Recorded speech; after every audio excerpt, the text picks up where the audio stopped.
It's very warm and extremely windy, so we're not going to be outside real long.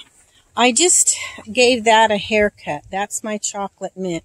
And you just take a handful and take the scissors and cut the handfuls and put in your basket. And I have another little one back there on the other side of those violets there. That's more chocolate mint. So what we're doing today, and I did the other day, is we're taking our mint and preparing it so I'll have it next fall and winter. Right now I can just come get some fresh and use it, but I want some for then. Later this summer, as it gets hotter and hotter, the worms and bugs just make a mess out of this. So now's the time for me. It may be different in your area to get my mints. Now this here I haven't recently harvested, and blackberry vines are trying to crawl in it. But this is spearmint. Now I did pick some spearmint the other day, a bunch of it, and dried it in my other area. There's so little sun here that it took me 2 years to get that kale to come up to where now I've been harvesting it. But back to my spearmint, I just harvested in here. It's still, I just planted it last fall in here. So it's still coming up and starting to get a good hold, but it's growing really well right now. So I've been cutting some. I got quite a bit the other day for a one-time cutting when it's so young in here. So that's just a comfrey plant that comes back. I cut it out and it always comes back. But anyway, let's go inside and let me show you what I'm doing with all the mint. Okay, this is my spearmint. I went ahead and labeled it this morning. But that's some of my spearmint from the other day. And what I'm doing is I pick it and put it in here, and I've already done one batch. And then I put it in my salad spinner. I love the salad spinner for all my herbs and stuff, besides just salad. But I am going ahead and getting it out of my basket. And now I'm just going to put some water in there and then rinse it, run my hands through it and rinse it really good in the water. Then I will lift this out and dump the water through the sieve into the sink, put it back in here and rinse it again good. I know I'm going to lose some of the good essential oils out of it doing this, but this is out in the open and there's birds that land in it and sometimes poop on it and slugs that might crawl around or something, and I want to make sure there's no ants or bugs in it. So I'm going to wash it good. I'm not going to leave it and just set in the water. There's some herbs I will do that, but my mints, I hate doing that because I lose so much of the flavor. I also am not, show you what, I am not going to put my mints in my electric dryer because it's just too hot and it takes away the flavor.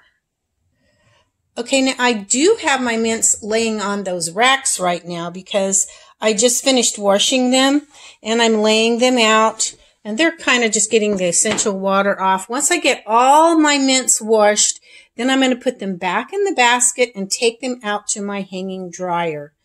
So that's pretty much what I'm doing. And then depending how much, I'm sure I'm not going to use this jar, but I won't have that much mint. But I'm going to put it in my jars, and then like with my spearmint, I went ahead and sealed it. Or this is my stevia. I did some of that too, and I put the old tag back on it. It was, what happened here was, in 2020, I had this in another big jar. I just stuck the stems, leaves, and all in the jar. Okay, so just a few minutes ago, I took the tag off and put it on here, and I took the whole quart jar, pulled the leaves off, and ran them through my processor a little, because if you can make, well, I'm going to show that in another video, something that I'm using a lot of stevia with. I don't like the taste of stevia except in one thing in particular I really like it in. And I'm going to do that as a separate video, so you'll just have to wait for that one too. But I will do something similar with my chocolate mint once it gets dried out. Okay, I got that washed up. Little bad pieces I'm throwing in here where the leaves are kind of browned or bug-riddled or whatever, which I don't have too much this time of year of that. So most of it has been really, really good. I just finished giving it its couple rinses, and I ran it through pulled the thing and got the main water off from it. I'm going to go ahead and set it on here, and then I'll show you what I'm going to do from there. Okay, that's all been, I took it off the racks. I put it in here. It's all been washed. I'm going to go out and put it in my hanging dryer. Oh man, this has made my kitchen and dining room area smell so good. There's just such a vibrant, fresh smell. I mean, and it wakens your mind up too. Your mind just goes, woo, it just, the smell of mints are really good. If you're getting ready to take a test or something, smell a bunch of fresh mint and it'll wake your brain up. Maybe drink some mint tea or something. I don't know, but it will definitely wake your mind up and give you just this, it just seems to disperse the brain fog. Okay, I am sticking it here into my hanging dryer. And let me show you what my hanging dryer looks like if you haven't seen it. And I've got it here in my greenhouse for the spring and summer again. I take it in the main house after I clean it out, and in the fall when I'm done using it.